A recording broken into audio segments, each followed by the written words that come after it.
Good afternoon.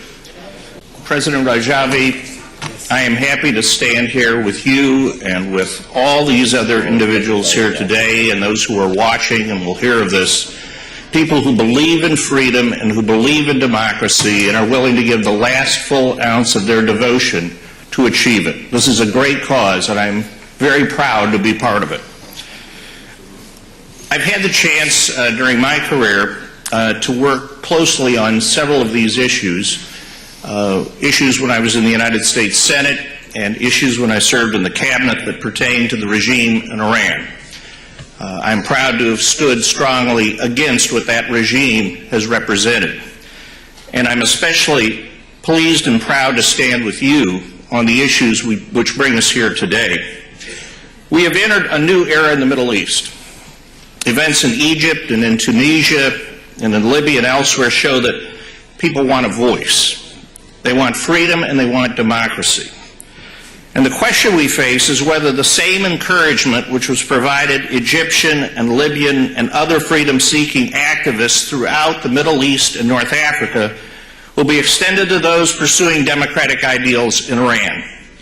Both the United States and the international community need to answer this question clearly and positively, and the answer must be yes. Some of the things which need to happen are clear. First, on nuclear issues. Iran's nuclear program cannot be allowed to lay the foundation for that regime to develop nuclear weapon capabilities. Moreover, Iran doesn't need to pursue a nuclear strategy with respect to energy because of its own domestic fuel base. It has the gas and the oil to meet its energy needs. And in my view, the International Atomic Energy Association, the IAEA, has not been strong enough on these issues for a long period of time. The monitoring of this program must be intense, and every effort possible must be made to limit their access to greater capabilities. I think we all understand today and appreciate one simple thing, which is that the policies of engagement have not succeeded in Iran, and that has to be acknowledged. The United States and others have given Iran time to develop its nuclear capability through the policies of engagement. Can we say that the relationship between America and Iran, or between the world community and Iran, is any better today than before? Is it better than 5 or 10 years ago? I would say that the answer to that is no. History has taught us certain lessons that we all too often forget.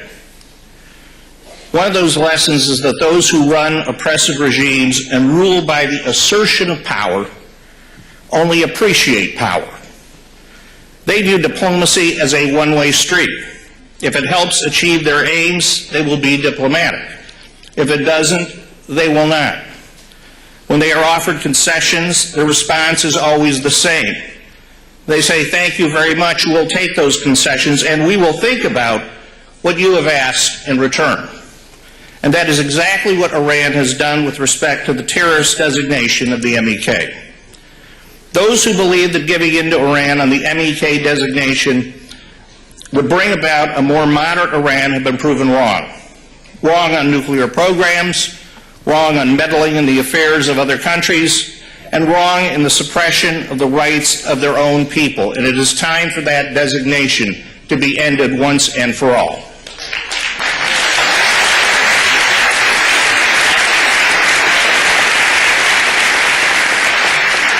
This was a policy strategy entered into in difficult times. Engagement is not always unsuccessful. But when it doesn't work, it is time to admit it and move on. Moreover, engagement is always more successful when it is launched from a position of strength. The United States has a long history of encouraging democratic ideals, and there is no reason not to pursue that approach in relation to Iran. No reason to distinguish Iran from others like Egypt or Libya in terms of strategic significance or in circumstance. Moreover, and more importantly, Iran's role as an abettor of those who seek to destabilize other U.S.-friendly governments in the region further justifies a new, tougher United States policy with regard to Iran. Therefore, there is no justification to be bystanders as the forces of democracy in Iran are repressed. The regime in Iran's authority is based on domination and suppression, not popular will. And virtually any relaxation of that control will cause that regime to fail. Even the extension of modest rights to protest and to speak out would bring down the regime. I believe that because I think the leadership there is weak, and it knows it. I think it is time for the regime in Iran to go, and you all represent the change that is needed.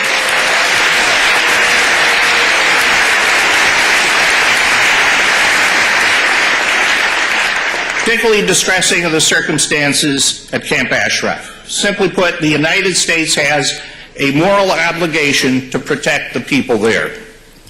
The facts on this are all very clear, and you know them. The place where the Iraqis want to move the Camp Ashraf residents is not another camp as proposed. It is a virtual prison. In the proposed new location, residents will apparently be denied access to lawyers, be denied unlimited access to health care, be denied freedom to receive family members, be denied access to their own property, and be denied the freedom to leave that camp. And yet they call this facility Camp Liberty. I'd like to know what they would term a camp that was called Camp Detention. Simply doesn't make sense. And if the United Nations believes that what they've entered into here is correct, they should be ashamed of themselves that they have approved this location.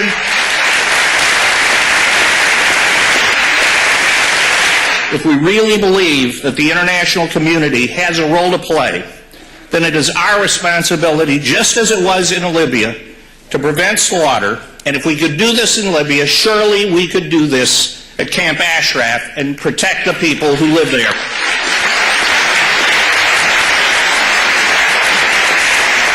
All I can say is this. This will take determination. Fortunately, you have it. It will take strong allies, both in the governments of the United States and in the European community and in the United Nations. And it will mean putting a lot of pressure on all of those people, especially those who are ready and can make a difference if they change their position. But you have the strength to do that. Finally, you have something that's more important than anything else going for you. And that is that you represent a strong moral cause. And the forces of history and of human development are on your side. Because the forces of history on our planet are very clear. You have a tremendous group of allies here and others you've heard from in the past. And now it's all of us up to all of us to stop just the speech giving and turn from talk to action.